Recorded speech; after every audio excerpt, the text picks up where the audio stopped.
tous et bienvenue dans cette nouvelle vidéo. Aujourd'hui, je vous présente ma collection de pins.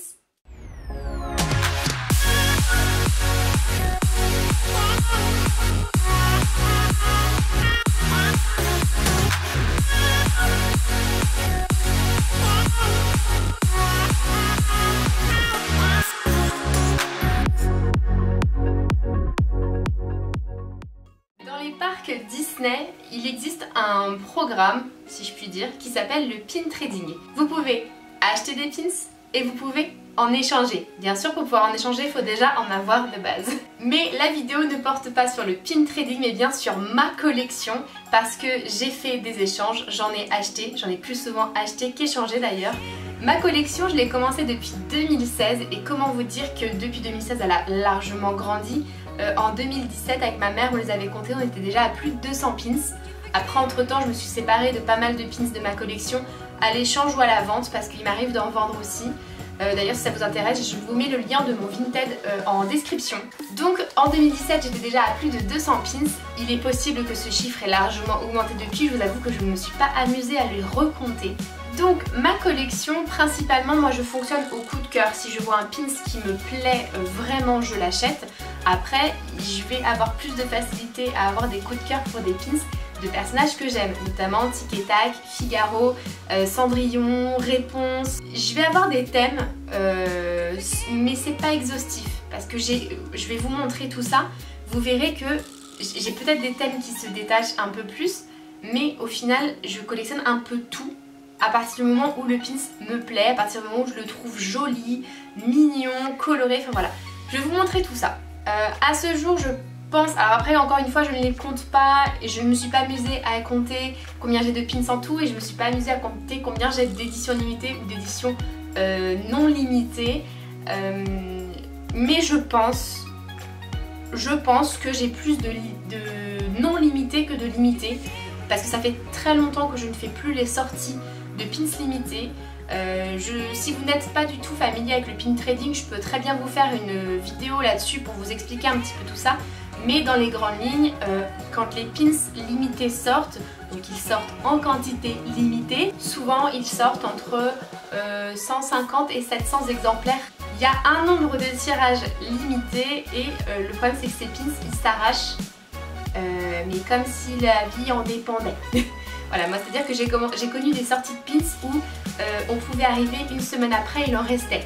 Depuis quelques années, si on n'est pas là le jour J, à l'heure de la vente, même voire peut-être 2-3 heures avant, on n'a rien.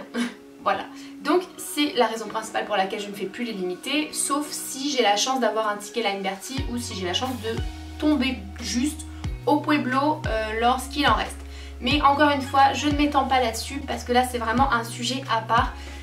Dites-moi juste si ça vous intéresserait que je vous fasse une vidéo sur le pin trading et tout ça, que je ne me fatigue pas à en faire une si ça ne vous intéresse pas déjà, parce qu'il y a beaucoup à dire là-dessus. Donc dites-moi si ça vous intéresse. Donc comme je vous l'ai dit, mes thèmes principaux ça va être Tic et Tac, Réponse, Cendrillon, Figaro et plus généralement les animaux. Les animaux, parce que j'adore les animaux et que je les trouve trop mignons. Donc les animaux en général et après bah voilà, après ça va être un petit peu au petit bonheur la chance ou au coup de cœur, voilà, comme je l'ai dit un petit peu plus tôt. Au niveau des rangements de mes pins, je vous en parle maintenant mais je vous montre après ce que ça donne. Donc la première idée de rangement qui m'est venue c'est le tableau en liège. C'est un grand classique chez les collectionneurs de pins, c'est donc un tableau en liège dans lequel on plante nos pins. Moi le problème c'est que la couleur liège je suis pas ultra fan. Du coup ce que j'ai fait c'est que j'ai peint le liège en blanc. Et je trouve que le résultat est plutôt pas mal. Je vous laisse admirer le travail.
deuxième idée de rangement que j'ai eue, c'est une boîte en verre que j'ai achetée chez Primark si je me trompe pas. Et donc elle a 3 compartiments, elle est transparente et puis je la trouve vraiment très très jolie. C'est une boîte en 3 compartiments, il y a un grand compartiment en haut on va dire et 2 petits compartiments en bas. Dans un des petits compartiments, j'ai mis tous mes pins qui sont relatifs à des saisons ou à une fête particulière, genre 14 juillet, Saint-Patrick, printemps, hiver, Halloween, etc. Dans l'autre petit compartiment, j'ai mis tous les pins qui sont relatifs à une attraction ou un spectacle ou une parade du parc. Et dans le plus grand compartiment, j'ai mis tous mes pins qui sont Disney Parks en général. Donc il y a des pins d'hôtel, il y a des pins de land, des pins de parc, de château, etc. Donc j'ai principalement du Disneyland Paris, mais je sais que j'ai un pins de Disneyland Californie. Non, j'en ai deux de Disneyland Californie. Et ben, au fur et à mesure, si je visite d'autres parcs dans le monde, peut-être que d'autres pins viendront s'ajouter à la collection.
Ensuite, la troisième idée, c'est une vitrine qui vient de chez Ikea. En fait, c'est une vitrine qu'on peut accrocher au mur et qui s'ouvre, dans laquelle on peut normalement mettre des objets ou ce genre de choses. Et moi en fait j'ai eu envie d'y mettre mes pins. Au jour où je tourne cette vidéo, la vitrine n'est pas vraiment très remplie parce que j'ai décidé d'y mettre tous mes pins animaux qui ne rentraient pas dans un des thèmes qui est sur mon tableau en liège. Donc tous les pins animaux que j'ai, je les ai mis dessus. Et le truc c'est que la vitrine est beaucoup plus grande que ce que je pensais. Du coup, il y a pas mal d'espace, mais du coup, ça laisse de la place pour pouvoir racheter d'autres pins.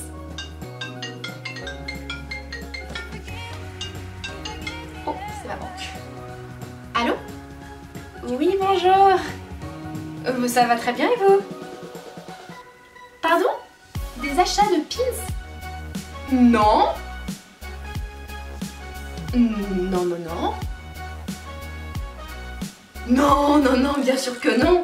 Ah non, pas du tout, j'ai pas du tout prévu d'acheter d'autres pins prochainement. Bien sûr que non, je fais bien trop attention à mon découvert. Bien sûr. Pardon? Un découvert de combien? Je vous entends mal. Allô? Allô? Je passe sous un tunnel. Allô? Je vous entends plus. Je crois que mon banquier n'est pas d'accord.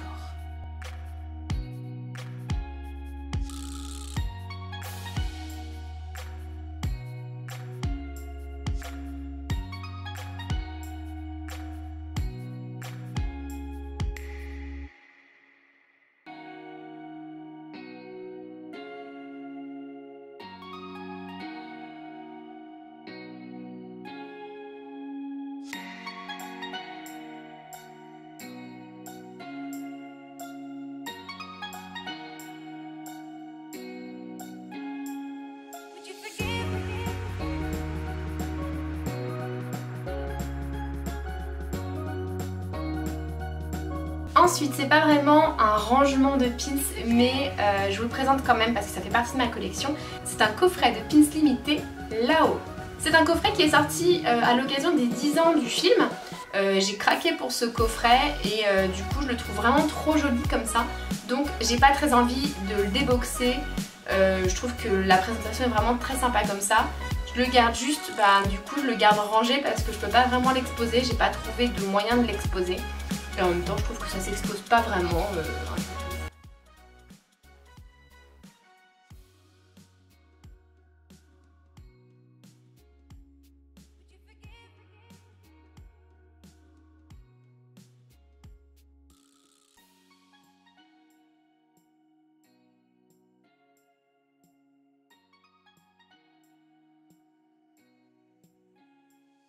Et ensuite je vais vous montrer où je range tous mes pins en vrac. Donc les pins que je n'expose pas, les pins un peu divers que j'ai pas réussi à ranger dans des catégories ou à exposer, que ce soit dans ma petite boîte en verre, dans ma vitrine ou sur mon tableau. Donc ça c'est des pins en vrac, c'est des pins que j'aime beaucoup. Soit parce qu'on me les a donnés, soit parce que je les ai trouvés, soit parce que je les ai achetés tout simplement, soit parce que c'est un double. Enfin voilà, il y a énormément de raisons qui font qu'il y a des pins dans cette boîte. Mais du coup, comme c'est des pins que je ne peux pas, que je n'expose pas, je suis obligée de les ranger quelque part. Donc ils sont dans cette boîte. Et dès que j'ai des pins, en attendant de pouvoir les exposer, je les range dedans. Et de temps en temps, je fais un petit.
Et voilà, cette vidéo est maintenant terminée. J'espère que cette vidéo vous a plu et que vous avez pu admirer certains de mes pins. J'ai des pins très communs mais j'ai de très belles pièces, j'ai des pins assez rares. Donc je suis très fière de les avoir et de pouvoir les exposer chez moi. N'hésitez pas à me laisser un petit commentaire pour me dire ce que vous en avez pensé. Et n'hésitez pas à me dire si vous aussi vous faites la collection des pins. J'aimerais vraiment savoir si on a des pins en commun, si on a des thèmes en commun ou ce genre de choses. Donc voilà, n'hésitez pas à me le dire. N'hésitez pas à me dire également en commentaire si une vidéo sur le pin trading en général ça vous intéresserait. Si vous aimeriez bien comprendre un peu les ficelles du système, etc. Comment se passent les sorties de pins limitées. Voilà, n'hésitez pas à me dire si ça vous intéresse ou savoir si je me penche sur la question ou pas. Bien sûr, si la vidéo vous a plu, je vous invite comme d'habitude à laisser un gros pouce bleu. Si ce n'est pas encore fait bien sûr, je vous invite à vous abonner à ma chaîne et à activer la cloche de notification pour ne plus rien louper. En attendant la prochaine vidéo, moi je vous souhaite une bonne journée. Je vous fais pas de bisous, mais le cœur y est. Prenez bien soin de vous et surtout, restez chez vous. Bye. Je vous fais des gros bisous de loin parce qu'on est toujours en confinement pour le Covid-19. Et je vous fais... Non, du coup je vous embrasse pas. Et non, toujours pas. Et du coup, prenez soin de vous. Bye.